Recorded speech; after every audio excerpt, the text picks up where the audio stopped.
Welcome back to another segment of Behind the Scenes of the Waltons. Today I'm going to be talking about the episode from Season 2, The Airmail Man, with special guest star Michael Glaser. If you're enjoying these, please do like and subscribe, and feel free to share them with anyone else you think might enjoy. The Airmail Man follows Olivia's upcoming birthday and what this is meaning to her. She's feeling very unsettled in her life and restless and unhappy, which is very unusual for Olivia to be sort of self-reflective and perhaps even a little pitying of where she's at in her life and what she might consider a lack of accomplishment and seeking to determine what her own personal identity is away from being a wife and a mother to 7 children. So she's having a little bit of a personal crisis there. She regularly waits for the airmail pilot, the airplane that passes over the house, and she's established a bit of a bond with that unseen pilot who will tip his wings to her as he flies over. Well, in this particular instance, the plane has mechanical problems and ends up having to land in John Boy's meadow. It was interesting to me that when they realize that the plane is going to come down and recognize that it's going to be landing in the meadow, that there is a scurry of activity to help, knowing that this will be a dark field. So John says, grab the lanterns and gets the truck sent out there with the headlights on, things that will help create light for the pilot to be able to have a safe landing. But what I found interesting was that they go running to the meadow, which gives the impression that the meadow is very close. They seem to get there in no time at all. The truck gets there in no time at all. It was the only episode I ever remember them appearing to be that close to the meadow. There are a few things regarding logistics in this episode that caught my attention, one being the meadow seeming to be so close. In fact, that meadow was shot up in the local location I have mentioned a few times, Fraser Park, about 90 minutes from Warner Brothers Studios in Burbank, California. The other thing I heard them mention was at one point, the male pilot wants to know how close the nearest train station is if he has to send the mail on by train. And they mention Rockfish and say it is 6 miles away. It's the first time I remember the distance to Rockfish being mentioned. Also, when John Boy takes him down to make a phone call at Ike Godsey's store, he hops in the truck and they drive down. It gives the impression that they are on the road for some time to Godsey's store, although the conversation is very short. But as you have probably noticed in other episodes, frequently the kids head off to Godsey's store walking. Olivia does. Grandma's been seen walking over there. So clearly Godsey's store is within reasonable walking distance. Now, what was reasonable walking distance at that point in time?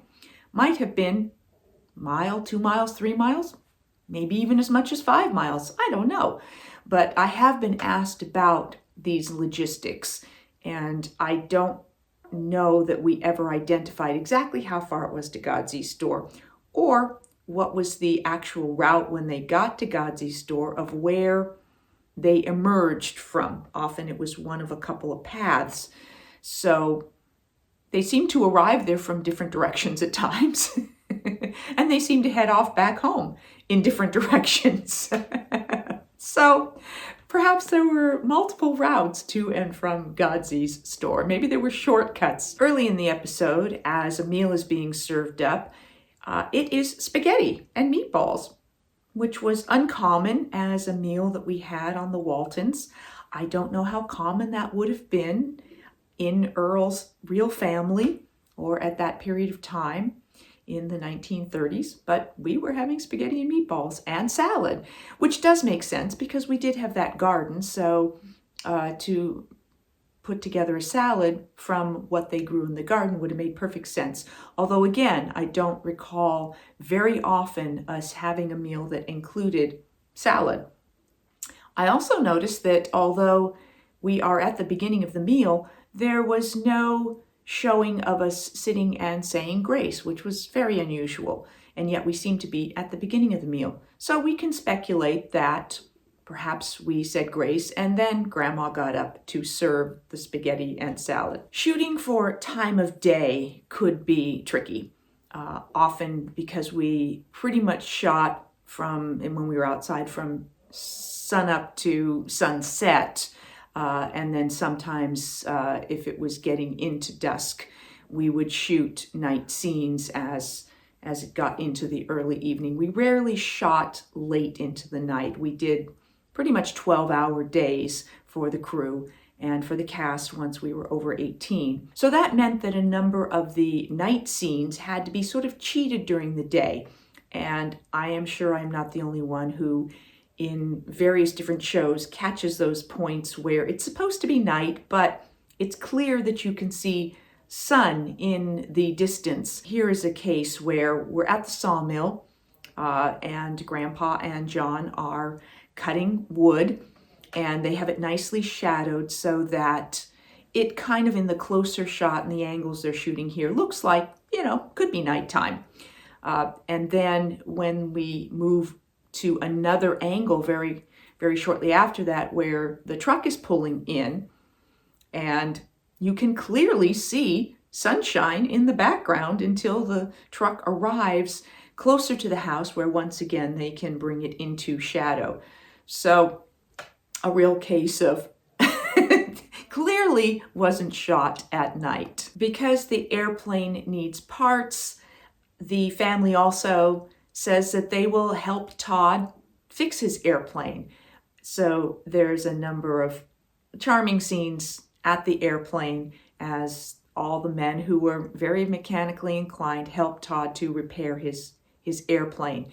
We also have an opportunity to see more of Jim Bob's early interest in planes and flying. He shows Todd a model of a plane that he has built with the help of his brothers, and he does talk with Todd a bit about airplanes and flying. So that is very sweet to see. We gather together to create various different things for Mama's birthday. The women, the girls, and Grandma all get together to make her a cake with candles.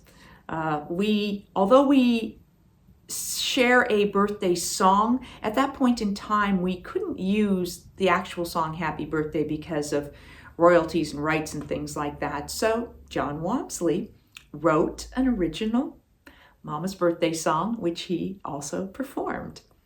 And then there were other odds and ends of gifts that Olivia got. John Boy reads her a beautiful poem as a birthday gift for her. I loved the simplicity of the gifts. No one had money, so it wasn't about spending a lot of money to give her gifts. It was just about the thought behind it, as it always should be. John has made her a mirror, so just a beautiful example of the thought behind the gifts. In the end, as a very special birthday treat, Olivia gets to go up in that airplane. Todd offers her a ride, and she is indeed exhilarated by that experience. Michael would not have actually been up in the airplane. This would have been done with sort of a green screen, blue screen, whatever it was at the time. And they would have been tilting that plane to simulate the movement, and that would have been stunt people that actually were up, and the stunt pilot. The airmail man, Todd Cooper, was played by Michael Glaser early in his career, before he did Starsky and Hutch, and before he went on to just a really extensive career. But he had done quite a bit of work before he came to do our episode of the Waltons. I found him very charismatic, both on and off screen. Camera certainly loves him. So it was great to have him. His wife, Sue Cooper, was played by actress Julie Cobb, who is a daughter also of famed actor Lee J. Cobb. So obviously a very talented family. And that's what I have for you for this segment of Behind the Scenes of the Waltons about the episode The Airmail Man. I hope you enjoyed this, and I will see you again for more episodes of Behind the Scenes of the Waltons and more Ask Judy. Thanks for watching.